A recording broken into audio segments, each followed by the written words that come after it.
This is StoryBeat, Storytellers on Storytelling, an exploration into how master storytellers and artists develop and build brilliant stories and works of art that people everywhere love and admire.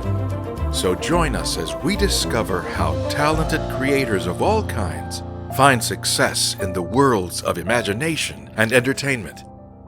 Here now is your host, Steve Cuden.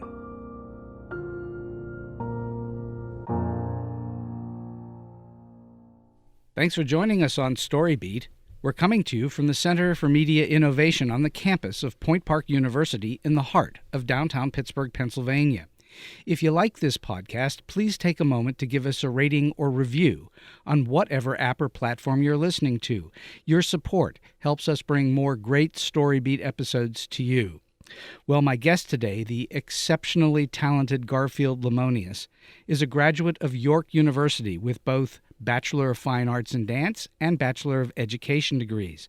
He also holds his Master of Fine Arts in Dance, Choreographic Theory and Practice from Southern Methodist University.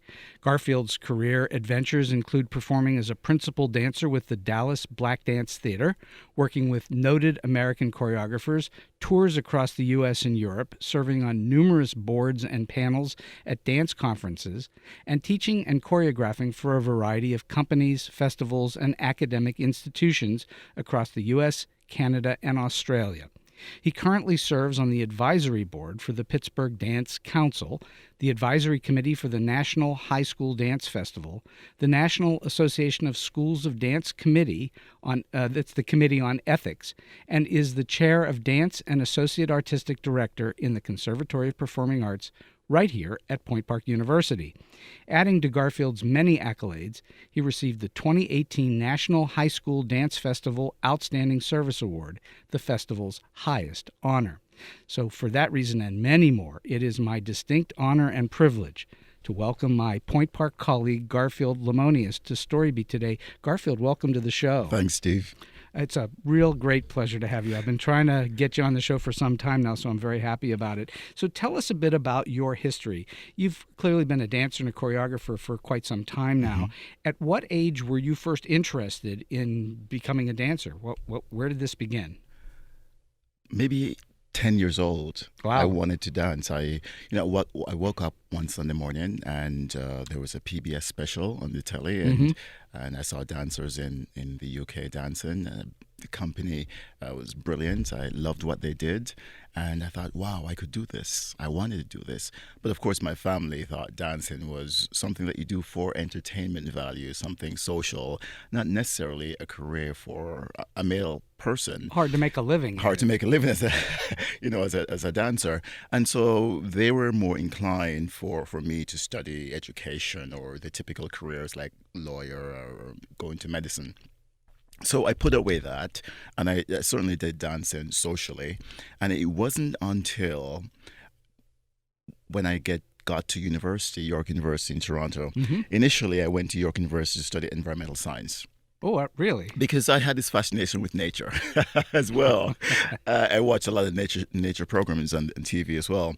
And I went to York University, and I think part of me, subconsciously, chose York University because they had a dance program.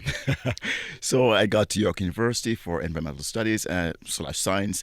And after the first year, it was all right, but it just didn't feel at home.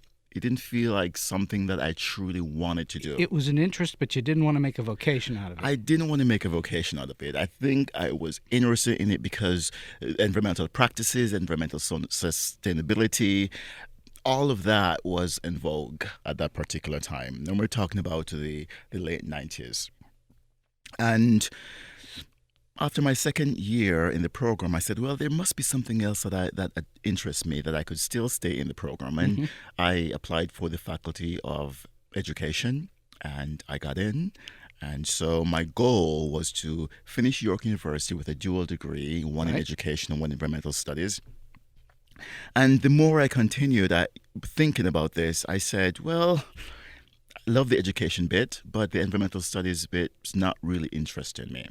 And so I plagued the library at the university looking at dance magazine, reading all about dance and watching dance programs, dance classes at the university. And then I said, you know what, I'm going to go ahead and audition for this program. Were you very athletic at the time? Were you in great shape?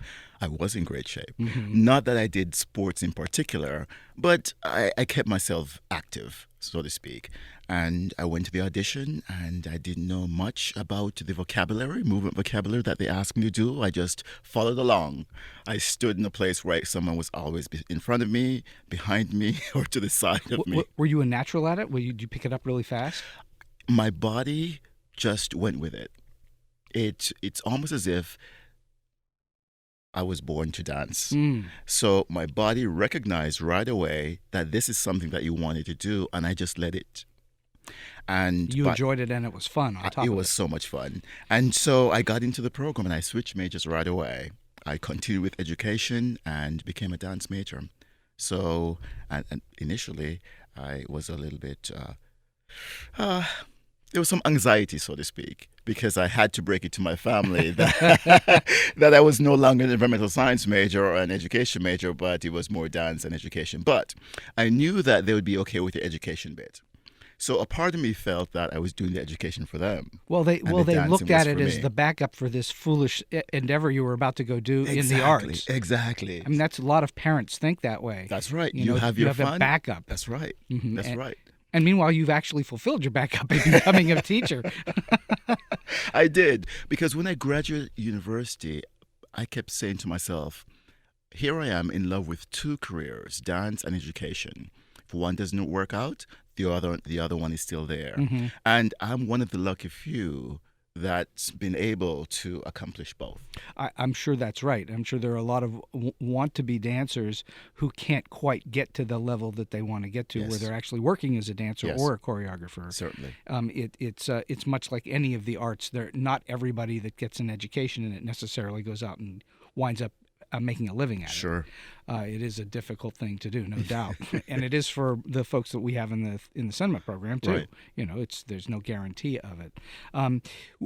Tell us where you grew up, because clearly you didn't grow up in Pittsburgh just from your accent. I did not grow up in Pittsburgh, and you know I am reminded of that every single day.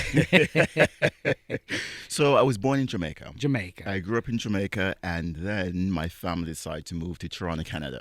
Oh wow. We became Canadian, so I have a Canadian passport. I'm a Canadian citizen. Are you a dual citizen? I am not a dual citizen. So you're still a Canadian citizen. Living in the U.S. Living in the U.S. Yes. Are you thinking about becoming a citizen someday? Not just yet. Waiting to see what happens politically. Aren't we all? So for many, I've got to imagine for many, as it is in my line of work too, being a dancer or a choreographer or both is a kind of a calling. It's something that you were meant to do. As you said before, you were born to be a dancer. Do you feel as if it was a calling for you? It certainly was a calling for me. When I was having the anxiety studying environmental science and certainly doing the education bit, which I loved, there was still a part of me that wasn't fulfilled. And I needed to make the change to make it happen. And I've always done that. I've always listened to myself. I always know when a change needs to happen. And if I do not follow that, if I do not follow my heart, if I do not follow this intuition, if you want to call it that, then there's a setback. And so, you know, I encourage anyone to, if they have an inclination for something, if they have an intuitive focus, an intuitive goal, the body knows what it wants. The mind knows what it wants. Other things gets in the way and interferes with clarity. So if you allow yourself to just be in the moment and go with it, you will be successful in whatever you choose. I think that's a quite right statement. That most people that try to fulfill some form of destiny in which they know they're not right at, they usually wind up being unhappy. That is it. And frequently people who go toward what they know to be right for them, even if they don't make a gob of money at it, they're happier. Yes. And you're right. It's not about the money. But you can be financially successful. No question. Certainly in that chosen field of yours. You know, we used to say, when I was at UCLA, we used to say the only people who don't succeed in the business are the people who give up. That's right. And so you just have to keep going at it. That's right. Yeah. And so, okay, well, I'm glad to know that this is something that it's in your heart and soul. Certainly. Although I knew this, I just wanted you to get that out for the audience to know. At what point now you've gone off to university, Yes. and you have decided you're going to become a dancer. This is now your passion. Yes. At what point in this curve, because you didn't start as a little boy, Right. you started as more of an adult person. Certainly. At what point did you think to yourself, yeah, I am pretty good at this. I can do this? How long did it take? The very first day. The very first day of class, Wow. I said, you know what? I'm pretty good at this stuff, because I was able to pick up, if you wish, the movement vocabulary easier than some. And I noticed that around me there were other students who have been dancing for 10, 15 years in the same room with me, and things just came naturally, and I was enjoying it. Even though I was messing up in some areas, I was having fun with it, while other people seemed a little bit more frustrated. Well, I can't imagine you were a principal dancer on your first day, but you, in other words, you knew right then and there this was the right place for you. Right, and even though it may not be perfect in somebody else's eyes, the process was exciting for me. Mm-hmm. So you know that old saying, it's about the journey, not the destination. Absolutely. I was having a good time. And if I was having a good time, there's progress. Yeah, for sure. So I was excited about the process, Mm-hmm. because every part of me in that moment wanted to do this. And so because of that, I felt, I'm excited about this stuff, and I'm having a wonderful time. This is it. Without calling anyone out, can you tell in your students who A, have it, and B, are passionate about it, and those who maybe are having second thoughts? Can you tell? From day one. From day one. You see that, and it is our goals as educators to help them realize that somewhere along the line they're going to have to make a choice. Mm-hmm. They've already made a choice to be here. They're going to have to make a choice to truly invest in the process and not try to become something somebody else wants them to be. Interesting. Because some parents try to live vicariously through their children. No doubt whatsoever. Some wanted to be dancers, and they push their children into this field, and the student may not necessarily want to be there, and you can see it. Yes, they may have an aptitude for it. Is it something that they really want to make a living doing? Not necessarily so. Some may be good at it. Doesn't mean also that they want to make a living doing this. When you think about the art, you have to be passionate about it. You have to be driven. You have to also want it, and you want to be able to wake up every day and be excited about that. Yeah, there are going to be setbacks. You're going to be uncomfortable at certain times and certain points, but at the end of the day, you're going to look back and say, yeah, I love what I do. If a student cannot imagine that, we need to have a conversation. Mm-hmm. Because university, let's face it, college is very expensive. Very. And you have to put a lot of money into this. And if you're going to put a lot of money into something, make sure that it's what you truly want. Well, I think we have that issue university-wide. My imagination tells me it's true at many universities, if not every one of them, where there are students there that probably are wasting their time and money, but they're there, and you can't say to them, no, you shouldn't be doing this. This is something that you need to keep trying if this is your passion and you want to do it. Certainly. The line of work that you've chosen to be in, much like an athlete, well, I think of dancers as athletes, even though you're not in a sport. I think you're about as athletic as it gets. But we all know that there is a relatively young limit to how far you can take your body as a dancer. And some people can go longer than others, but the majority of people can't take it all that long. Mm-hmm. And then the number of so dance positions are plentiful compared to choreographer positions, which are far less plentiful. Sure. And so not everybody who is a dancer is going to. So how do you explain to your students, what do you tell them about the longevity of a dancer's life and career? Right. You brought up some very important points there, because many people, when they think of dance as a profession, imagine themselves on the stage. Mm-hmm. But the dance as a profession encompasses so many other aspects. So you can certainly become a choreographer, like you mentioned, but there are other areas that you can work in. You can go into dance writing, you can become a dance historian, you can work behind the scenes, so to speak, in order to help someone achieve their dreams as becoming. You could be a producer, I guess. You could become a producer, you can become a director. Many different areas. So, but a lot of people think that dancing is about being on stage. And it's our job to expose the students to the many different facets of the profession. You're right, the dancer on stage career is limited. And it's almost a bit, I wouldn't say dangerous, but for lack of a better word at this point, let's go with dangerous, because you're always putting yourself at risk. Sure, your body's always one step away from being hurt. One step away from being hurt. And, and if you train your body right, certainly listen to your body. It knows what it needs to do. But accidents do happen. Sure. And when that accident happens, you are in a position where you have to make a choice. Mm-hmm. What do I do now? I can't dance on stage. My life is over. On the contrary, it's just beginning. It's not another opportunity for you to think about the profession and think about what else about the profession that excites you. Mm-hmm.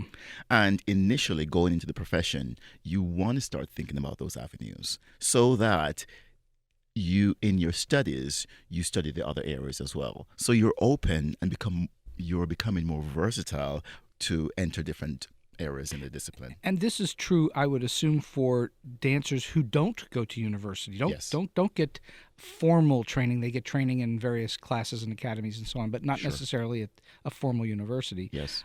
And they too have the same issues. Yes. Where they are at risk all the time for their body being damaged in some way. Yes. So does the program here give students some sort of thought process as to what the other opportunities are? Certainly. What I love about studying at the university, I always say that studying at the university, you get a universal education. So you get to take classes in many different areas, not only in the dance department, but by getting exposure to other areas, you can develop interest in other areas as well that augment what you're truly studying, which is the dance profession.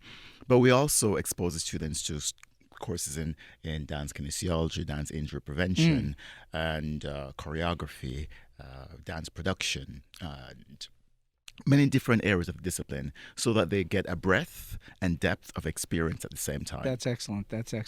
So tell us about your early influences. Who did you admire early on as dancer, choreographer, whatever, where you said, hey, I see this person doing whatever they're doing, and I think I can do that too? Right. So remember that story when I first fell in love with dance when I was about 10 years old or so. There was a dancer in London called Wayne Sleep. Wayne Sleep? Wayne Sleep. Brilliant dancer. And I saw him on the telly and I thought, he's good. And I loved what he was doing choreographically and loved what he was doing to his body. So I certainly admired him. As I began to read more about dance as a profession and dancers, of course, I was fascinated with Alvin Ailey, Arthur Mitchell of Dance Theatre of Harlem, who's no longer with us.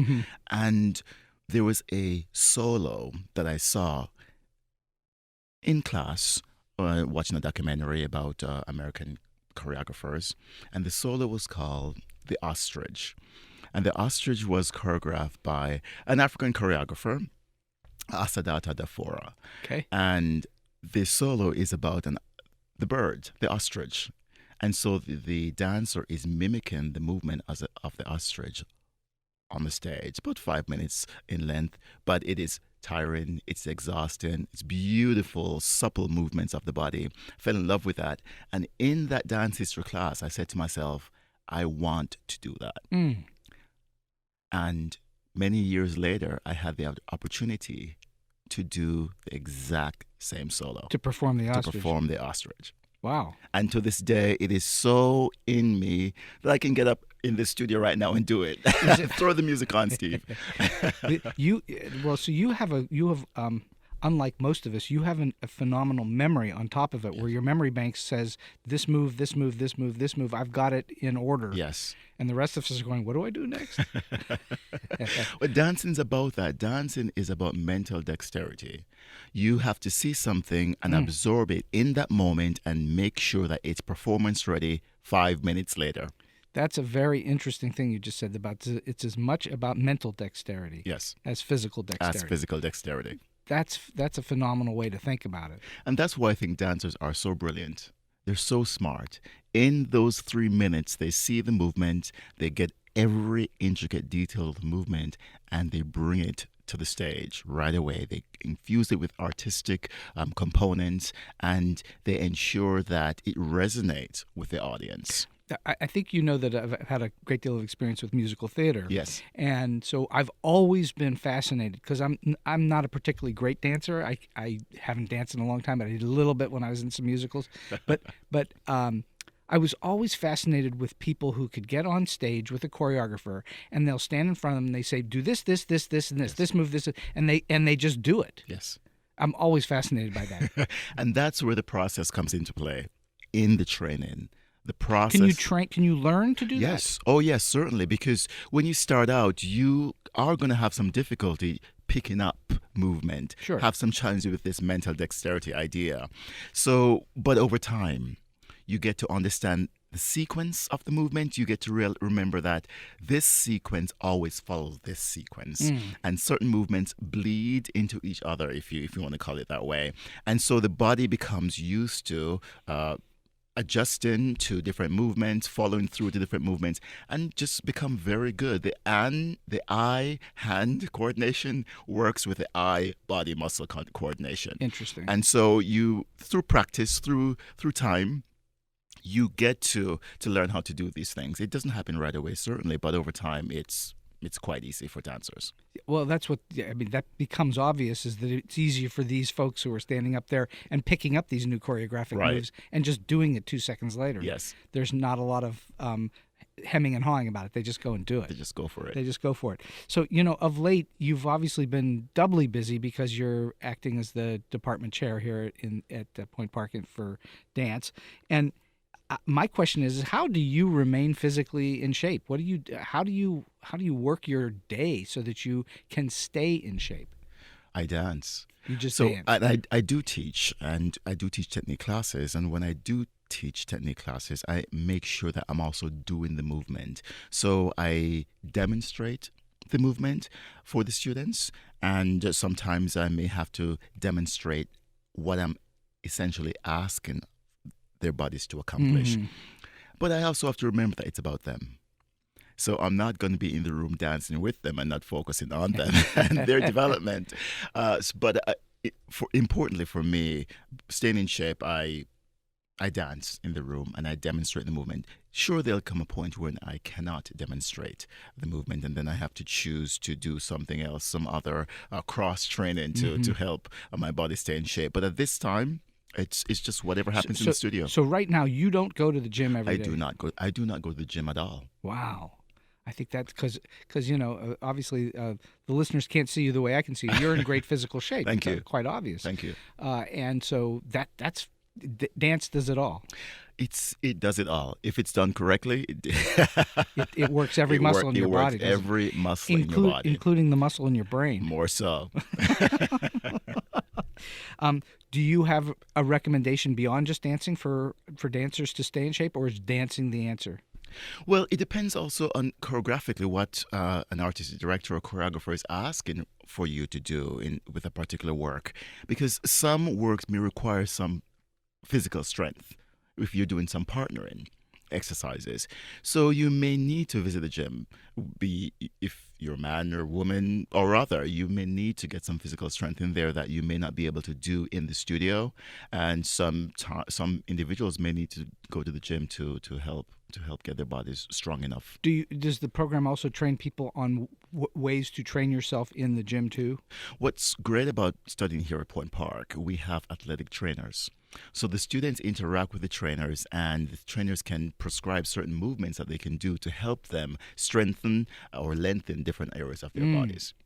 So we have this relationship. So here they get the training from the professors, the dance professors. We may provide them with some examples of exercises that they may do, but I tend to leave that to the athletes, not to the athletes, or I should say, but to the athletic trainers who are skilled in movement therapy, in physical therapy, to help dancers prevent injuries. So I leave it to them to truly prescribe the right exercise for students to do outside of the dance studio. A lot of it has to do with remaining supple, doesn't it? Remaining supple, and it's about physical conditioning. And for me, physical conditioning incorporates three things: stamina, strength, and flexibility.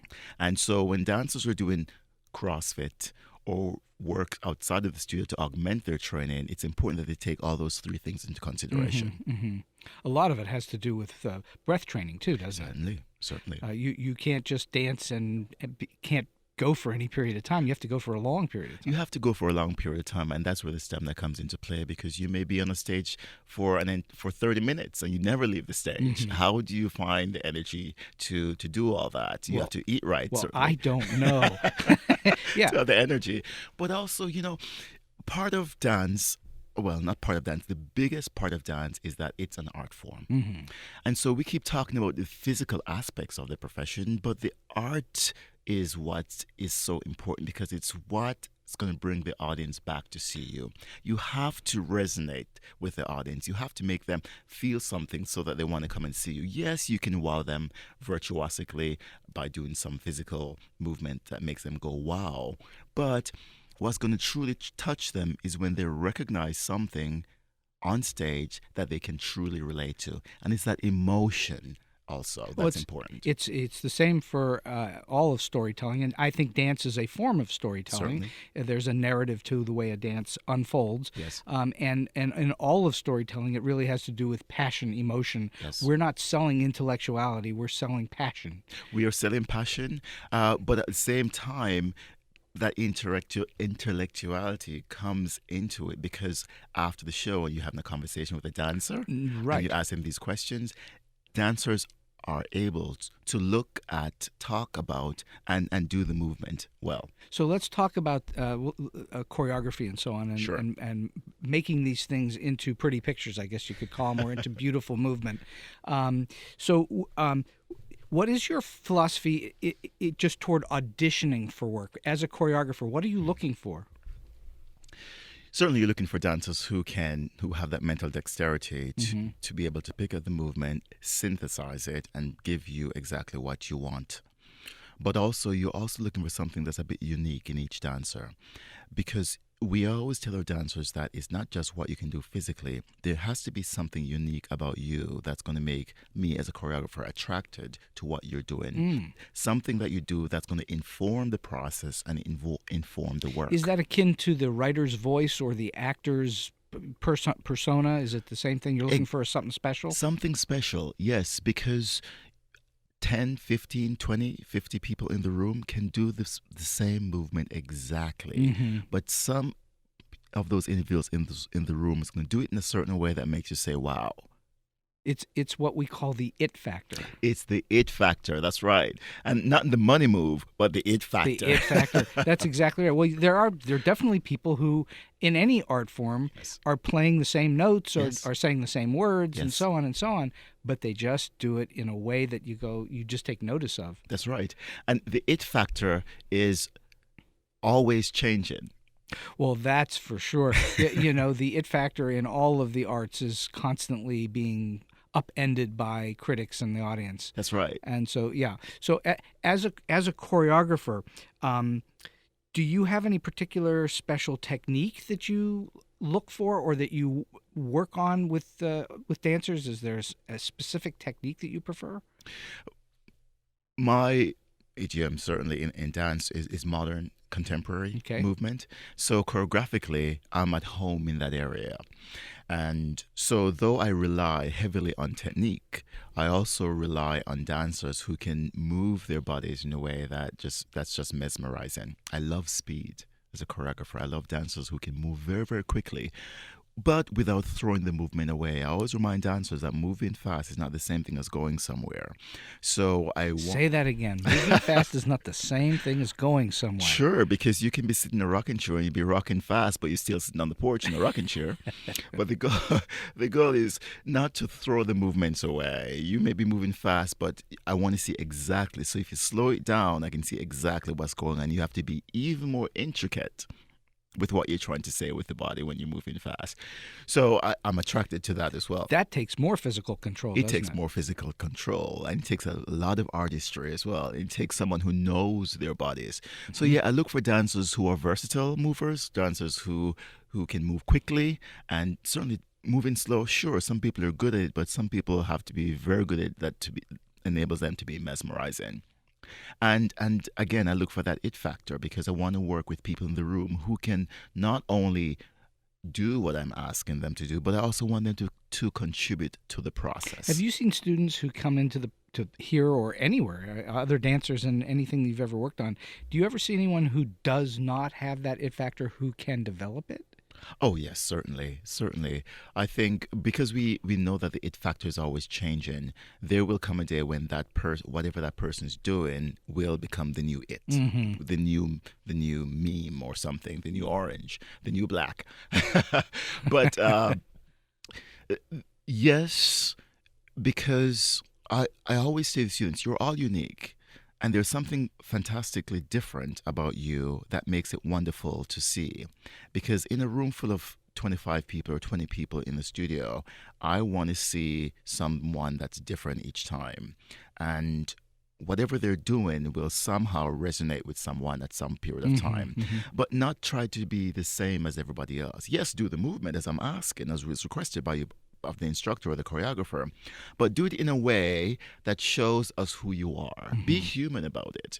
Because if we want to see machines dance, well, dancers won't have a profession anymore. Well, we could actually make machines do that. That's right. And in fact, it's really boring to look at. Oh, it's quite boring.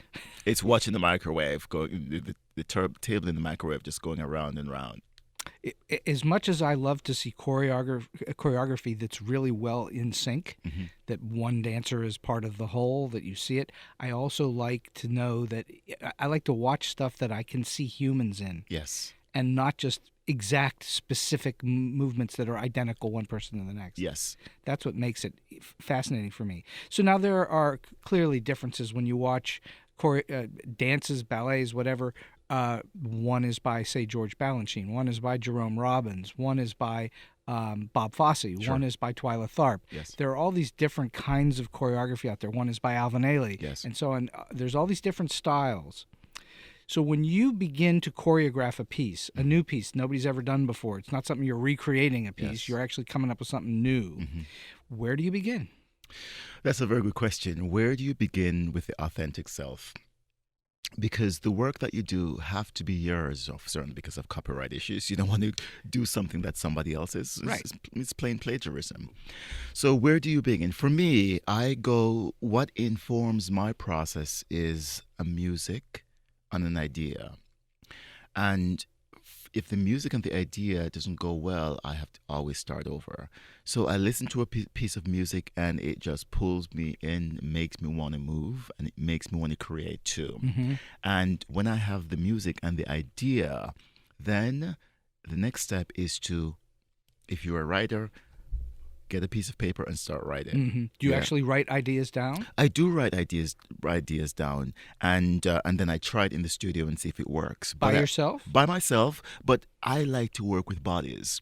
So if I ask the bodies to do this, I can see is it feasible or not, because you can imagine movement, but is it humanly possible? It's a different story. And my dancers who I've choreographed with, they always joke about me asking them to do things that's inhumanly possible, but we somehow make it work. But yeah, I love to have not necessarily a muse, so to speak, but I love to have bodies in space working together, and the right dancers can certainly inform what the idea that I'm trying to create in the music. So all right, so you start with the music. That's the obvious part, Yes. right? If without the music, have you ever done a dance where there was no music at all? No. No. So Not the to my music knowledge. gives you rhythm and beat and all the rest of it. Yes. and some form. There's a form and a shape that you can start to gather in your mind's eye. It gives me intent. Yes. Intent. Yes. And you must have that intent, because going back a step, it's a narrative of some kind. Yes. The the dance tells us a story of some kind, even though there are no words and Yes. nobody's saying anything. Yes. Okay, so now you've got the music, you've started to formulate your idea, you've written some things down, you've gone into the studio, and you figured some stuff out on your own, and now you have some bodies. Yes. Okay. Is this now a lengthy process to make this come together? It is a lengthy process. There's a lot of editing that goes on, because you may create something wonderful today in the studio and thought, oh, wow, this is fantastic. You come back the next day, look at it and say, oh, no, this is garbage. And so this process keeps going. Well, you wouldn't be an artist if you just thought everything was perfect. Right. Some people work that way. Some people just, it's like a run-on sentence, and you hope and you wish that they would do some editing. The editing process is important when you're trying to create Have you ever worked work. as a dancer for a choreographer who was like that, with the run-on sentence, and you knew it should be better in some other way? Have you done that? Yes, of course.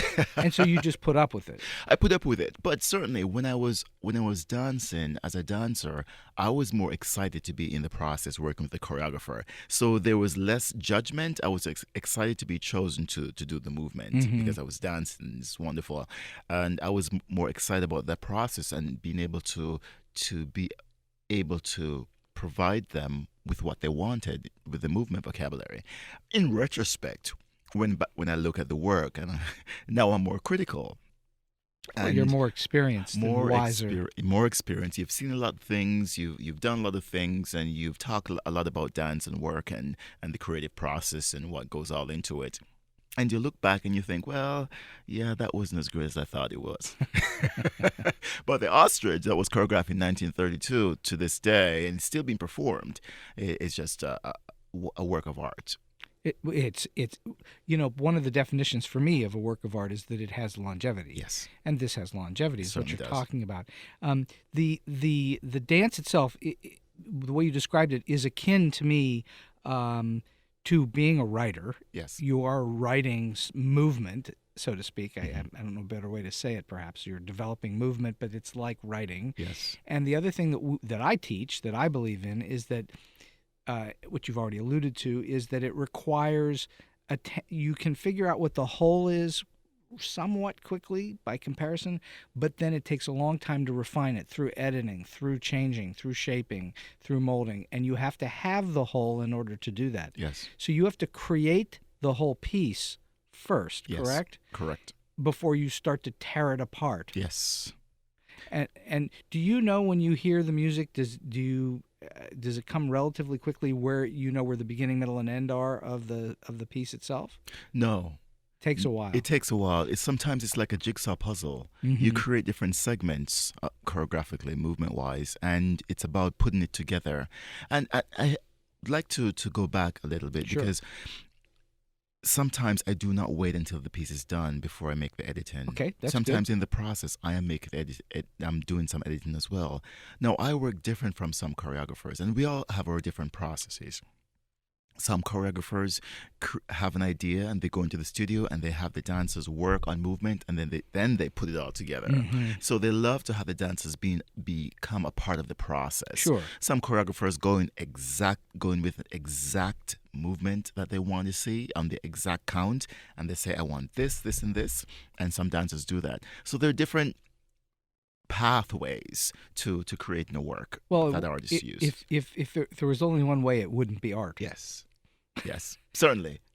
That's why we have artists that come at us with their own voice, their own vision. That's right. So what would you say? Let me ask you this: do you love to choreograph as much as you love to dance, or is it a whole different thing for you? That's a very good question. One that I've never really thought about, because I know when I'm in the process of creating something, I love it. When I'm performing, I love it. And certainly when I'm teaching, I love it. So they have equal love. They have equal loves. And there are days when I feel more in love with creating than teaching or performing. Well. Right now, for example, I know that if someone says, Garfield would like you to go back on stage and do this, and I would say, that's not going to happen. Somebody wants you to go Wants me to go and it. perform. Yeah, that's not going to happen. Not because I cannot, but I'm in a different place mentally and certainly physically. Mentally, I'm at the place where I feel the need to give back. I feel the need to inform younger dancers and younger artists. I feel the need to be a part of their creative process, but more so in choreographically and teaching. We're on the exact same plane. That's where I am. I mean, I banged out a lot of words for 35, 40 years. Yes. And I'm at a point where it's better to be giving back than to be banging it out, though I'm still doing that too. Yes. And I assume you're like you say, you dance in class and you still dancing. It's just not, you're just not the principal dancer in some big show. Correct. That for me, that's enough. Would you ever do that? Would you ever think about becoming, the lead dancer in something that you're choreographing? At this stage in my life? Yes. No. That parade has passed you by. That parade has passed me by. I am quite okay with being an audience. Well, that's very, very fine. What would you say in all of the dances you've done, what is the most challenging dance experience you've ever had? Is it the ostrich or something else? The ostrich has been very challenging for me just because it requires me to move every single muscle in my body for an entire 5 minutes. Are there any dances that you've in performance that things just didn't go well? Did that ever happen to you? Oh, that happens all the time. Every time you do a piece of work, perform a piece of work, there's always something different, always discovering something new. And so if something screws up, for lack of a better word, is there a one technique that's better than the other to correct it mid-dance? I don't think it's a technique. I think it's more so a mental thing. And I always tell the students this: instant forgiveness. You mess up, right away, you forget yourself and move on. And you have to do it in such a way that it still looks like art. So the audience don't see that you mess up. You have to. It's the art of recovery, so to speak. But when you mess up or screw up on stage, you have to let it go and finish the work. Then after it's all done, you can talk about it and go back and fix things. But in the process, if you're worried about messing up and you're walking around on stage telling everyone sorry, you dropped them, sorry you can't do that. The show must go on. The show must go. It's instant forgiveness and forgive yourself and move on. You see it all the time in this relationship to athletics, where you see figure skaters or gymnasts where they do something that's wrong and they just keep going and finishing. You got to keep going. It's a matter of pushing through pain and all the rest of it, and whatever mistake you've made. Yes. And then just keeping on going. Yes. So I think in a way there's a parallel to career as well, because you can mess up in your career too. Yes. And you just got to keep pushing through in order to keep doing what you do. Yes, and certainly that after that time in that moment, you do some reflection. You do some self-reflection, and you go back and you try and think about how you could have done things differently in preparation for the future. But you don't dwell. You do some thinking, you do some reflecting, you do some corrections, but you don't dwell. In order to keep moving, you recognize, you make plans for change, and you move forward. What happens to dancers, good dancers, when they do dwell? Does it make a big problem for them? It interferes with their progress. It interferes with their growth because they become stuck physically and mentally, and everything is moving beside them, and they're still at that place. They become stagnant. So, when you're in between choreographing pieces, what do you do to refresh the well, to come up with new ideas? Do you study other dancers? Do you just listen to music? Do you watch movies? What do you do to refresh your well? I go back to, I have an encyclopedia of quotes. And it's interesting that you said that, because I always think, I read this somewhere that in order to keep the lamp going, you always have to put oil in it. Sure. And it's exactly that. You always have to do some, in what we call in academia, professional development. Yes. You have to do some research. You have to continue your creative scholarship. And in order to get new ideas and to think about new ways of doing things, putting more oil in it, means you have to go out there and do some research, How do you do research on dance? What do you do? Well, Books or- you read, you go to museums, you watch people watching. You can you can see some interesting things. Have you incorporated movement into dance that you just saw somebody doing odd thing on the street? Oh, pedestrian movement is stolen all the time for choreography. That's the best source. You do that. You see something that's unique. You see something that's interesting, and you move it. You use it choreographically. But the world is an oyster, so to speak. You've got so much wealth of information to draw from. So the research happens just by people watching, going to a park, sitting around in the moment and thinking, reading, watching the movie, watching other choreography, watching other good work. My dance historian, when I was in graduate school, told me that in order to become a good writer, you have to read books by good authors. It helps. It helps. And so in order to inform your writing, read the good stuff, because then you'll truly appreciate what it means to write well. And so choreographically, I also love to watch good works by good choreographers so that I can understand the process a little bit more. And I always have to go back to some of those fantastic choreographers like Nacho Duarte, European choreographers, also like Yuri Killian. All these fantastic people, Alvin Ailey, Martha Graham, all these wonderful people, Paul Taylor, and see the work that they're doing and understand how they can create movements that's captivating, that's genius. You're always going for that genius factor. Some of us never get there, but we're always going for the genius factor. Well, you got to keep trying. Yes. And you certainly won't get there if you don't try. So trying is a big part of it, just like we talked about earlier. Those who give up don't succeed. So you keep working at it. And yeah, genius is its own special little thing. It is. And I don't think that the world is only looking for genius. They're looking to be, I think more often than not, people are looking to be entertained, to get away from their mundane humdrum lives. True. And dance is one way that they do it. Certainly. Opera, ballet, theater, certainly, films, and so on. Yes. So, all right, let's talk about performance for a moment. What do you have any particular routine that you go through, or when you were dancing regularly, do you have a regular pre-show routine to get yourself ready? Is it a certain kind of stretching? Is it dancing? How do you prepare to perform? So we always had class, which is a warm-up, just to get the body centered, to get the body ready for dance, get the body ready to move and stretch into beyond whatever boundaries. Always the same exercises? Different exercises. The classes could be different. It could be ballet, it could be contemporary, modern, it could be jazz. But there's always a warm-up class just to get the body ready for the concert. For me, this is something that I never did. Immediately before a performance, maybe even 4 hours before the performance, I do not eat. No food at all? No food. Water? 4 hours. Water, yes, but food because I get nervous. I got very nervous, and the anxiety is deafening. It's so much pressure on my body that I feel that if there's something in my stomach, I can't do it. I need to be able to feel every single muscle fiber in my body.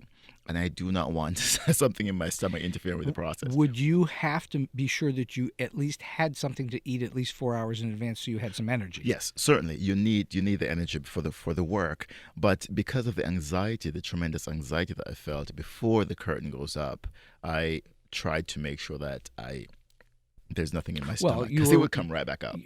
You were replacing some of that energy with adrenaline. Yes. And that intensity would drive you forward, despite the fact that you might ordinarily be hungry at that moment. Yes. For some people, before they go on stage, they're quite excited, and they love that. For others, like me, the anxiety, the nervousness. Am I going to do it right? Am I going to mess up? Trying to review all the different movements that I have to do immediately before I go on stage.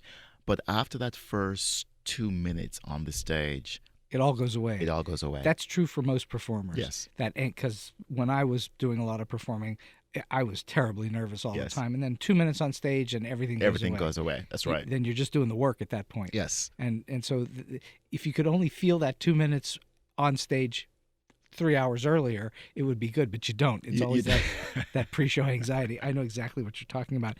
Okay, so you've also worked for many different choreographers over time. You've watched other people work.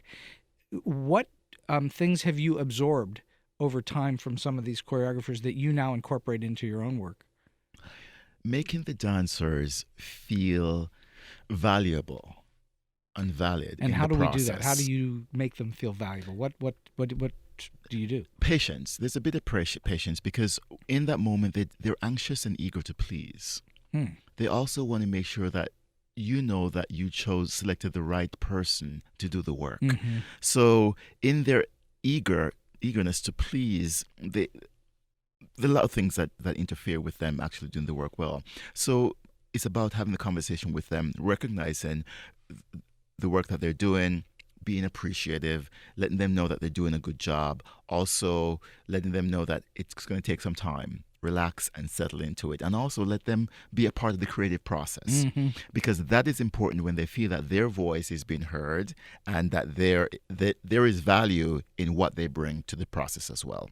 Is there any particular direction that a choreographer gave you that was like the best piece of direction you've ever gotten? Relax, you're working too hard. You were really putting it out, huh? You're really putting it out. And I think it's because in my training, I was always told, go beyond so they can reel you back in. To my detriment, I always went too far, and always took a while for me to get rolled back in. But I think but yeah. I think you're better off. I think what you're saying is actually an interesting thing to say, because you're better off to be too far and be reeled back in rather to be underdoing it and have to find a way up to it. Oh, yes. So being beyond it probably was a very attractive thing to some choreographers. That's a very interesting note that somebody gave us. Is there anything that you do now differently than when you first started out as a choreographer or as a dancer? You can go either way, that you can say to someone, hey, I did that for a while. That never really worked well. Don't do that. Do this instead. Is there something now that you have in your repertoire that you make sure you don't tell people? Well, dancers, we always do this. We say warm our bodies up before we start moving, before we start working. And in the past, I would get in the room, walking up the street and start stretching, start pulling and tugging away at my muscles. That's not the right way. And dancers always do that. They say, warm yourselves up, and they start stretching. And the body's cold. So you're more inclined to injure yourself rather than just jogging on the spot. So give us one or two good warm-up exercises to get your body warmed up. Yeah, for me, it's walking around the room slowly, then picking up the space, doing some shoulder circles, doing some rotations here and there, doing some swings, different parts of the body, and then slowly starting to stretch the body, and also breathing and exhaling as you moving around the room. But movement really helps to warm the body up. Is there anything as a dancer, when you were dancing, is there anything that you feel like you never got enough of from choreographers that you'd want more of? More time on stage. More time on stage. So it's all about more It's work. always about more. As a dancer, you always want to be the center of attention. Really, we do. No dancer. Well, why else would you want to be on stage if you don't want to be the center of attention? Yeah, and so when you get an opportunity to do a solo, oh my gosh, it's heaven. But yeah, you always want more as a dancer. You always want to be seen. You always want to be showcased. Not many dancers want to be a core dancer. They always want to be seen. They always want to be the center of attention. But They're not ostriches. They're peacocks. They're peacocks, right? But we have to understand that when you're working in the company with others, you're gonna have to share the wealth, so to speak. Okay, so for you, what makes I find this is a great question that sometimes people have a hard time answering. What makes a good dance good? It depends. It truly depends on the viewer and the choreographer, because the viewer is always going to see something different from what the choreographer expected. Some people say good choreography will tell the audience exactly what they want them to see. Not necessarily so. Whatever it is, you're going to read something different out of the movement. And a choreographer for themselves may say, oh, this is crap, this is awful, and it may be the most similar to a New York Times bestseller book. It may be the most amazing thing from a critical perspective, but the choreographer may think, oh my God, that was trash. Well, the creator almost never thinks their work's any good. Well, some of us do. So I personally have a hard time thinking that my work is good. Really? Yes. I mean, I recognize that it's good for the market and that people can use it and that it works and that somebody's paid me for it. I recognize all those things, but I always think to myself, I could have done better.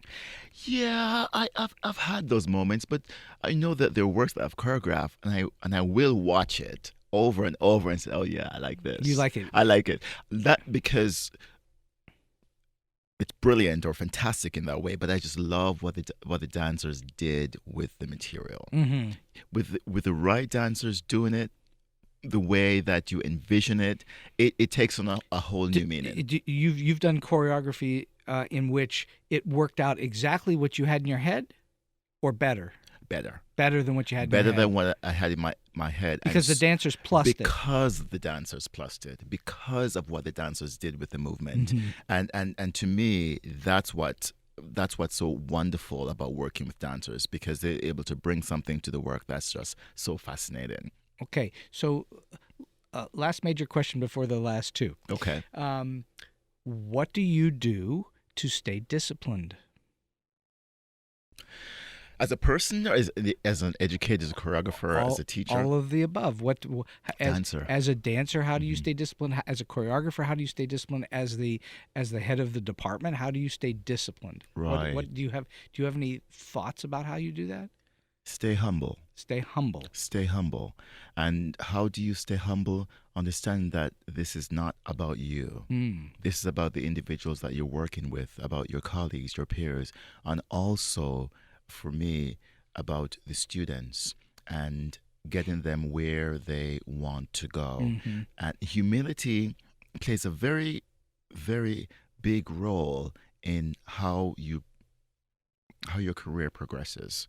Because I think a humble person will always realize that they're doing something right for the people around them. When it becomes so much about you, you're truly losing sight of what it's really all about. Does the humility help you to stay somewhat hungry, that you want to keep getting better?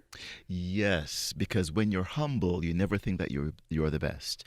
When you're humble, you always feel that there's always something that you need to work on. It's tied into that journey, isn't it? It's tied into the journey, and it's not that you're seeking. Always seeking attention, always asking for someone to approve or disapprove your worth. You certainly know your worth, but you understand that it's what you do is in service to the profession. It's in service to the people that you're working with. And yes, it's in service to yourself. Well, ultimately, it has to be in service to yourself, too. I don't think, it's good if you are trying to be altruistic and always helping others. You're still helping yourself in some way. I hope. At least I hope you. Hope I am. I hope you are. I think so. So okay. So you have clearly met and worked with lots of people in the business of show, because dancing is show business as well as any other part of it. Can you think of any oddball or quirky or funny or offbeat or weird story from your experiences that you can relay to us so that we can hear about it? Sure. Not many people know this, and I'm going to totally give it away, but there is a part of me that like country music. Country music? and line dancing? And line dancing. You hit the nail on the head. So I am fascinated with line dancing. Of course, I lived in Dallas, Texas for almost 10 years. But when I graduated university, undergrad, many people don't know this, but I went to live in the Canadian Arctic for a year. lived in a small Inuit community, native population community. And I was teaching high school science, not dance, right? So, wow. So all the way up at the Arctic Circle? All the way up there. And it was quite an experience. We're talking about minus 40, minus 60 degree weather in the winter. So Pittsburgh is nothing to you. I love the snow. I'm at home. If I'm dressed warm, I'm good. And of course, you wouldn't hear that from many Jamaicans. But didn't they have a bobsled team? They did. I think that's about it. It's about Usain Bolt and the bobsled team for Jamaica. There you go. And Bob Marley. But yeah, I live in the Arctic. And rum. Let us not forget rum. Let's not forget the Jamaican rum. But while I was living in the Arctic and teaching these Inuit students, I taught them a country line dance. I certainly did. And last I heard, the students are still passing on the tradition. We're talking over 15 years ago, and they're still passing on the tradition. So, yes, I've left something behind in this small Inuit. Are you still friends with folks? Well, some friends, yes, certainly, who also taught at the school, who were from Montreal, and we still communicate with each other. Yes. Has anybody gone and taken videos now with a cell phone of the Inuits line dancing? No. I would love to see it. I think it was maybe a few years ago, a friend who was still living there at the time took a videotape. They said, "Hey, they did your dance again."